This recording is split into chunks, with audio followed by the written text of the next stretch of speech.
पंकज गुप्ता को सुन रहे थे जो कह रहे हैं कि हमारी पार्टी आम आदमी पार्टी सिद्धांतों की पार्टी है और अगर हम इन सिद्धांतों पर कॉम्प्रोमाइज करेंगे तो जनता का जो हमें इतना जोरदार समर्थन मिला है वो जनता के लिए एक सवालिया निशान बनकर रह जाएगा। राजीव रंजन हमारे साथ जुड़ रहे हैं। राजीव, आप अभी पंकज गुप्ता से बात कर रहे थे। प्रश्न यही है, जिस सिद्धांत पर लड़े अब उस सिद्धांत पर पीछे नहीं हट सकते, किसी तरह के समझौता का कोई विकल्प नहीं दिखता है।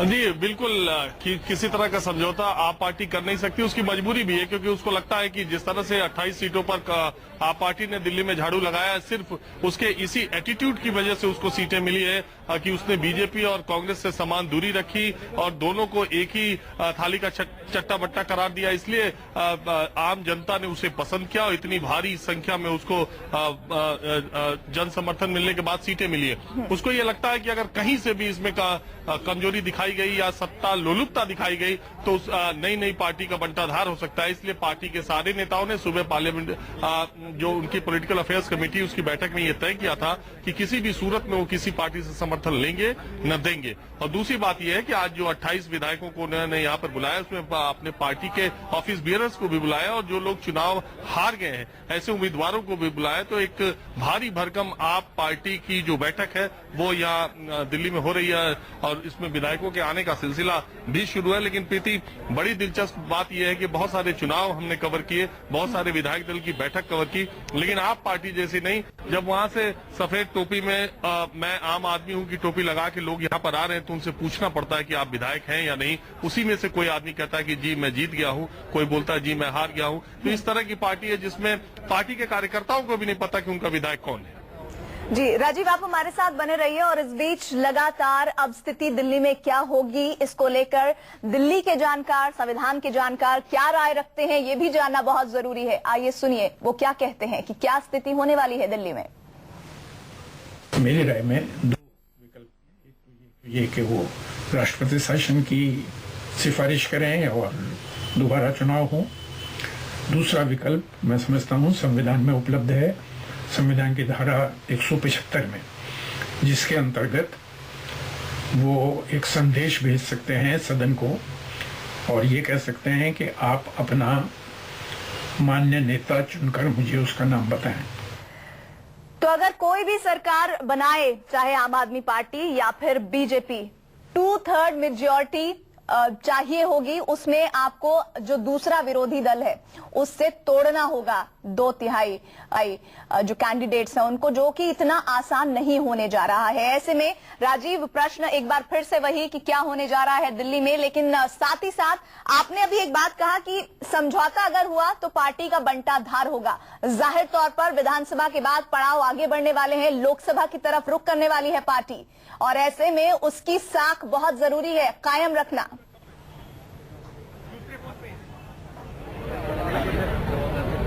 देखिए प्रीति, एक शेर है, दिल भी एक जिद पे अड़ा है किसी बच्चे की तरह, या तो सब कुछ उसे चाहिए या कुछ भी नहीं।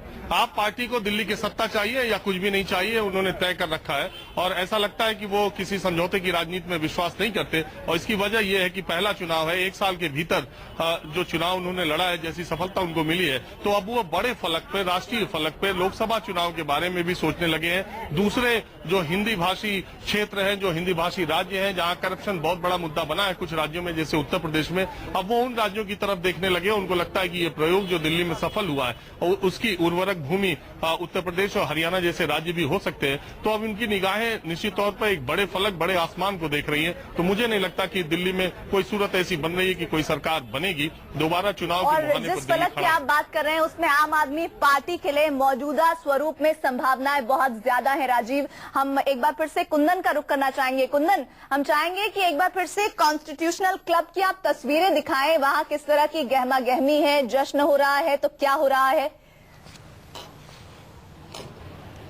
ये मैं अपने कैमरे सहयोगी से करूंगा कि उस गेट के तरफ एक बार फिर दिखाएं कि किस तरीके की गहमा गहमी। लेकिन आपको बता दूं कि करीब करीब भीड़ शांत हो गई। जिनकी मीटिंग के जो पदाधिकारी वो अंदर जा चुके हैं। हालांकि गेट के मुहाने पे कुछ लोग जरूर खड़े हैं, वो उनके समर्थक हैं, उनके साथ आए हैं इस उम्मीद में कि नेता निकले, कुछ उम्मीद से बाहर बातें आए। और बाहर एक और नजारा है मीडिया कवरेज के लिए। मैं आपको बता दूं कि इस मीटिंग के लिए आप पार्टी के तरफ से ऑफिशियली इन्विटेशन नहीं दिया गया था। ये कहा गया था कि उनकी इंटरनल मीटिंग है, इंटरनल मीटिंग में वो तय करेंगे आगे की रणनीति, अगर जरूरत पड़ी तो मीडिया को इन्वाइट किया जाएगा। लेकिन मैं आपको बता दूं कि इसके बावजूद भी मीडिया के तमाम लोग यहाँ पे इकट्ठा हुए हैं और इस उम्मीद में कि आखिर इस मीटिंग का लबोलुबाब क्या रहता है, मीटिंग में क्या निर्णय लिया जाता है और क्या सरकार बनाने को लेके या किसी को सहयोग देने को या नया गठजोड़ बनाने को लेके कोई पहल होती है नहीं, जिसकी उम्मीद शायद ही कम है। तो कुल मिला के ये माहौल जरूर गर्मा गर्मी का माहौल है और एक तरह से नहीं केवल उम्मीदवार बल्कि जो हारे हुए उम्मीदवार हैं, जो कैंपेन मैनेजर हैं, इनकी पूरी जो दिल्ली के ऑफिस बेरर की टीम है या पूरे नेशनल स्तर पे जो इससे शॉर्ट नोटिस पे आ सकते हैं, वो सभी को यहाँ पे बुलाया गया है और मीटिंग करीब करीब शुरू हो गई है। 1 घंटे का लमसम जो हमें बताया गया कि 1 से 1.5 घंटे की करीब मीटिंग चलेगी। इसके बाद पार्टी का क्या निर्णय होगा, हो सकता मीडिया को आके बता दिया जाए। दिल्ली विधानसभा में जो इस वक्त स्थिति बनी हुई है वो इतिहास रचने के बराबर है, क्योंकि अब क्या होने वाला है दिल्ली में सब जानना चाहते हैं, लेकिन समझ किसी को कुछ नहीं आ रहा है। और ये भी कहा जा रहा है कि बहुत मुमकिन है कि हम चुनावों की तरफ बढ़ रहे हैं। खास मेहमान हमारे साथ जुड़ गए हैं, परिचय आपका करा देते हैं। सुधांशु मित्तल जी जुड़ गए हैं बीजेपी से हमारे साथ ही साथ कुंदन है जो कि कॉन्स्टिट्यूशनल क्लब से जुड़े हुए हैं, जहां पर आपकी मीटिंग चल रही है तमाम एमएलए के साथ, पार्टी पदाधिकारियों की। राजीव रंजन भी जुड़े हुए हैं, हमारे वरिष्ठ सहयोगी, उनसे भी हम बातचीत करेंगे। और स्टूडियो में राजीव त्यागी हमारे साथ हैं। आप सभी का बहुत बहुत स्वागत है। इस बीच दिल्ली विधानसभा चुनाव में करारी हार के बाद पहली बार शीला दीक्षित का कबूलनामा सामने आया है। न्यूज 24 संवाददाता कुमार कुंदन से खास बातचीत में दिल्ली पर 15 सालों तक राज करने वाली शीला दीक्षित ने कहा कि सरकार और संगठन के बीच में तालमेल नहीं होने की वजह से पार्टी को भारी नुकसान उठाना पड़ा है। शीला ने यह भी माना है कि आम आदमी पार्टी को कमतर आंकना भी भारी पड़ा है। और साथ ही शीला दीक्षित ने इस बातचीत में और क्या क्या कहा है, आइए खुद ही देख लीजिए। दिल्ली के दिल में क्या था ये तो पता नहीं चला। हमारे साथ मुख्यमंत्री शीला दीक्षित है। मैम, 15 साल दिल्ली पर आपने राज किया, क्या इस तरह के परिणाम की उम्मीद थी? नहीं, हम लोगों ने कॉन्फिडेंस से चुनाव लड़ा था, क्योंकि 15 साल जो हमने काम किया वो अद्भुत था, हिस्टोरिकल था। लेकिन अब जनता जनार्दन ने कुछ और सोचा। चुनाव के पहले शायद किसी ने नहीं सोचा होगा कि आपके बारे में वो इस स्थिति दिल्ली में चुनाव में वोट ला पाएगी। आप लोगों ने क्या कुछ ऐसा एस्टिमेट किया था? नहीं, हमें थोड़ा अंदाज था, लेकिन इतना बड़ा वो हो जाएगा ये नहीं था, क्योंकि उनका सिस्टम काम करने का कुछ और ही था। एनीवे, अब तो जनता ने अपना फैसला दे दिया है और वो सर आंखों पर हम सब देंगे। अब आगे का प्लान क्या है मैम, किस तरीके से? कोई प्लान नहीं है, हम तो अपनी पार्टी को देखेंगे कि क्यों, कैसे हुआ, कहाँ हमारी कमी हुई, उसको पूरा करने की कोशिश करें। बाकी तो और कोई प्लान नहीं है। आप जिस हिसाब से नए एमएलए आए हैं आपके इलाके से, अरविंद केजरीवाल, किस तरीके से उनको आप कुछ? वो जीत कर आए हैं, वो अपने तरीके से कंस्टिट्यूएंसी को देखेंगे। पार्टी से मैम आपको लगता है कि सहयोग की अपेक्षा शायद कुछ और ज्यादा सहयोग होता तो और नहीं, शायद तालमेल में हमारी जरूर कमी रही। जिस तरह से एक्टिवली एक दूसरे के साथ हमें काम करना चाहिए वो हम उसको नहीं कर पाए और वो एक नुकसान हुआ उससे। आगे का प्लान? आराम। मुख्यमंत्री जिनका कहना था आराम करेंगे और कोशिश ये करेंगे कि नए तालमेल के साथ दोबारा काम कर सके। कैमरामैन प्रकाश बेस के साथ कुमार कुंदन, दिल्ली न्यूज़ 24। 15 साल तक सत्ता में रही और दिल्ली की नब्ज नहीं पहचान पाई और सीधे सीधे जिस तरह से दावेदारी पेश की है आम आदमी पार्टी ने, वो काबिले तारीफ है। हर तरफ तारीफ ही तारीफ हो रही है आम आदमी पार्टी की। फिलहाल अब क्या होगा दिल्ली में, सबकी निगाहें हैं। हमारे साथ वरिष्ठ जर्नलिस्ट जुड़ गए हैं, उर्मिलेश जी, शुरुआत उन्हीं से करते हैं। उर्मिलेश जी, बहुत ही दिलचस्प है, दिल्ली के इतिहास में ये अवसर, ये पल बहुत महत्वपूर्ण होने जा रहा है, कैसे देख रहे हैं आप इसे? नहीं, निश्चित रूप से ये महत्वपूर्ण राजनीतिक घटनाक्रम है जिसमें एक पार्टी पहली दफा चुनाव में उतरी और उसने इतनी भारी संख्या में सीटें पाई, हासिल किया उसने। उसके उम्मीदवारों ने बड़े बड़े दिग्गजों को शिकस्त दी ये अपने आप में बहुत बड़ी बात है और वाकई 15 साल से जो मुख्यमंत्री थी उनको स्वयं निजी तौर पे उनको हारना पड़ा नई पार्टी के अध्यक्ष के जरिए, तो ये एक बड़ी घटना है। हालांकि ऐसी घटनाएं भारत के इतिहास में आजादी के बाद दर्ज हो चुकी हैं, ऐसा नहीं है कि पहली दफा ऐसा हुआ है, बल्कि इससे भी बड़ी जीत दर्ज हुई है। आंध्र प्रदेश में तेलुगु देशम पार्टी ने 11 महीने की एक पार्टी ने न केवल जीत दर्ज कराई बल्कि सरकार चलाने के लिए उन्होंने बहुमत जुटाया था। असम गण परिषद जो आंसू आंदोलन के गर्भ से पैदा हुई पार्टी, उसके 2 नौजवान नेताओं ने, भृगु फूकरन और प्रफुल्ल कुमार महंत ने ये काम किया था और वो तो सरकार में भी आ गए थे। तो लेकिन अरविंद केजरीवाल और योगेंद्र यादव और मनीष सिसोदिया या संजय सिंह जैसे जो लोग हैं, इनके साथ एक बड़ी बात यह है कि एक खास तरह के एजेंडे और खास तरह के विचारों के साथ आए हैं। तो वो करप्शन का मामला है, वो व्यवस्था को बेहतर करने का है, ट्रांसपेरेंट सिस्टम को लेकर है। तो इस मामले में एक बड़ी नहीं, लेकिन अब क्या होने जा रहा है? आम आदमी पार्टी की मीटिंग चल रही है जहां पर 28 एमएलए को बुलाया गया है और तमाम जो बड़े अधिकारी हैं वो बातचीत कर रहे हैं। रणनीति अब क्या हो सकती है? क्या सिनेरियो बनता हुआ देख रहे हैं दिल्ली में आप? मुझसे पूछ रही हैं? जी नहीं, अगर आप सरकार बनने की प्रक्रिया के बारे में पूछ रही हैं तो इसमें अब उपराज्यपाल का रोल शुरू होता है।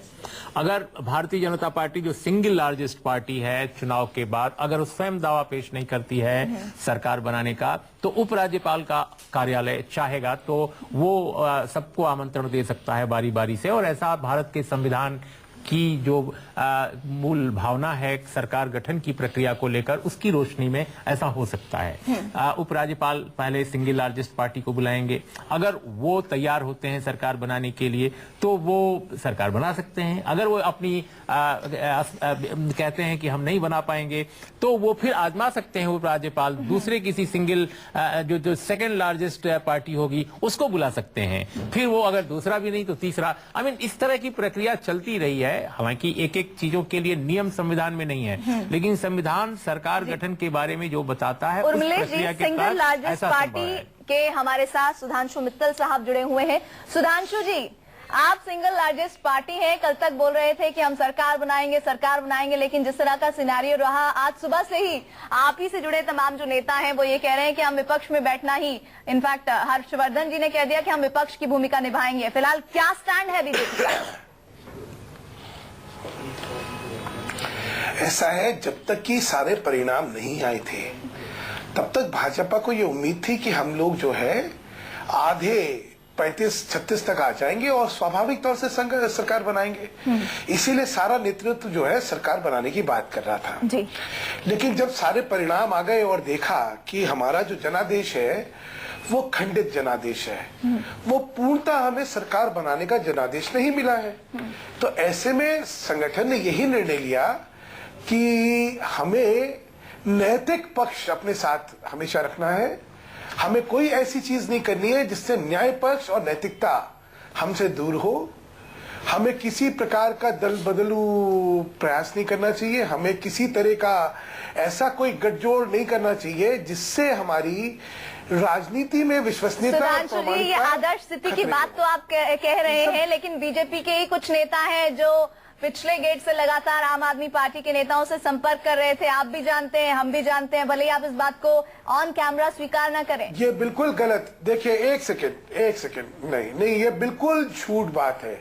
मैं इसलिए कह रहा हूँ ये झूठ बात है क्योंकि ये जैसा आम आदमी पार्टी का एक संस्कृति रही है ना कि कुछ भी झूठे इल्जाम लगा दो और उसके बाद जो है उसके बारे में प्रमाण करने की जरूरत नहीं है और वो इल्जाम जो है मीडिया उठाएगा और उसको बार बार जो है चलाता रहेगा। ऐसा नहीं है जी।